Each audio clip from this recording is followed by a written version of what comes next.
So coming on here after a loss, after a really bad loss, there is nothing good to take away from yesterday, okay? Hear that part first. There is nothing good that you can take away from that loss yesterday. There isn't. If you cut off the first half and just look at the first half, we might be able to say some good things because the defense was performing well. The offense struggled, but it was against a really good defense. Right at the end of the half, you started to get some concerns. Second half, really nothing good came from that second half. It was a defense that kept on trying to do something, and they just didn't get any backup. And I feel like that this team got demoralized. I will say, just like we were talking about yesterday, right away post game, this was a team that came on the field without any fire in their step. This wasn't it wasn't a team that you saw bouncing around and ready for this game. It really felt like a team that the reason why I felt nervous about this Texas game was because Texas had something to prove. Texas needed to come out and prove that Florida loss was a fluke, that they were just overlooking Florida.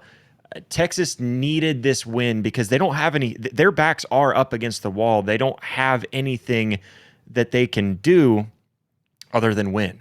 And so I knew that Texas was going to be fighting harder than you had ever seen all season long. I knew that Arch Manning was probably going to have a pretty good game. I didn't expect them to win.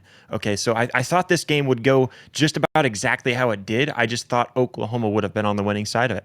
I thought even with the struggles that Oklahoma had yesterday, I thought we would have been talking about similar struggles outside of the turnovers, but they found a way to win. That's how we thought it was going to go. This is a good Texas team, so I think first and foremost, a lot of the overreactions are coming just from saying that this is a bad Texas team. This is the worst they've been in forever. This is the worst they've been in the last couple years, but that's not saying much. This is still a good Texas team. This is a tough Texas defense. And I said that before this, and so I think everyone was just kind of expecting Oklahoma just to come in here and win because Texas is just so bad. That's not the case, and never was the case. Please point out where I said that Texas was bad, because I really did respect Texas coming into this game. And I do want to back up to preseason. So preseason, I know it was on my list of losses that I thought could happen, and my prediction could still come true, where I thought that you probably look at Texas and think that you might lose there. Maybe Tennessee, Alabama, LSU. I was thinking about 4 losses, and I think you could have probably swapped Tennessee for South Carolina, whatever. I really think that this is about where I expected Oklahoma to be, and I think Oklahoma looks better than I expected them to be coming into this game. Of course, after yesterday, it just brought up a lot of old feelings. So let's get into it. Like I said, there is no sugarcoating it.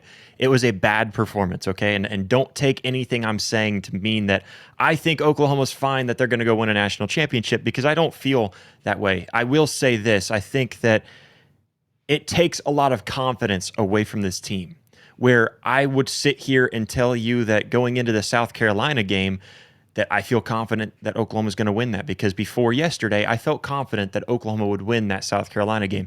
I felt pretty confident that Oklahoma would beat Texas, and that if they didn't beat Texas, that it would be a close matchup, and you say, hey, we struggled with some things, the run game, obviously, but we have some things that we can take away from this one and turn it around. There was just nothing good in that game, and that's why there are some of these overreactions. And I call them overreactions because it's just too early for some of it. It really is. And, I know that there's going to be some in the live chat today. There was some in the comments all over on social media and on our show last night after the game. But just hear me out, okay? Because this is still a good team. Go back to before this Texas game, okay? Just go back and look at the first 5 games and tell me that you don't have confidence in that team. Some of that confidence was depleted from one game, and I get that. I understand that. I'm with you. I feel you there. But if Oklahoma can go back to those first 5 games and bring that team back out on the field for the next 6 games, do you not believe that they could win 4 or 5 of those next 6 games? Because I truly do believe that Oklahoma, if they were to play the way that they played in the first 5 games, they could win 4 or 5 of the next 6 games. I think 4 is reasonable, extremely reasonable. It might be reaching to try to win 5 more games, might be reaching, and I would concede that point. But it's not out of the realm of possibility. So I want us to look at that. Okay, so if you were to go back to the 5-0 Oklahoma Sooners and how confident everyone was, because Oklahoma fans all over were saying Texas sucks, that Oklahoma's going to just roll over them. I didn't feel that way. I felt like Oklahoma should win this game. I also understood that this is like a scary game, where kind of a trap game for Oklahoma, in the sense that they don't really have the sense of urgency to win this game the same way that Texas does. And so that's why I'm really not too upset about how this game went, because it again, it went to how I kind of thought things could fall out for Oklahoma. And I don't think that this is just a game to look at and say that this is the end of Oklahoma's season, that there's no way Oklahoma bounces back, okay? And I know you're going to call me a sunshine pumper. I'm just being realistic with it, because, listen, if Oklahoma loses to South Carolina this week, South Carolina this week, I'm with you. I don't know how they get to 8-4. I think 7-5 is on the table. I don't know if they get to 8-4 if they lose to South Carolina.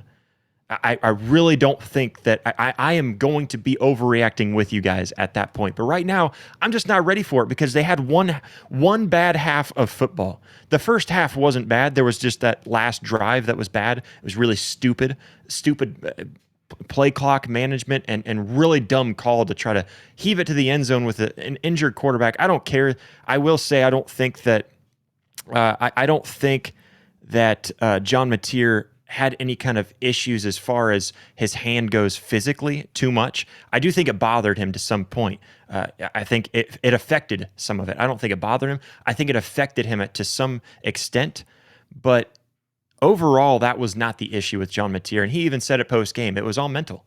His eyes weren't where it needed to be. There was, I believe, the second interception that he threw. It might have been the first, where he threw it over to the right, and I don't remember if it was Jaron Kanik over there maybe, but it was just a really dumb throw where he pump faked and then let it go. The pump fake really set up the interception, and so he hesitated too much. But if he would have pump faked that, looked off to the left, Isaiah Satania is down the field for field goal range, if not taking it to the house.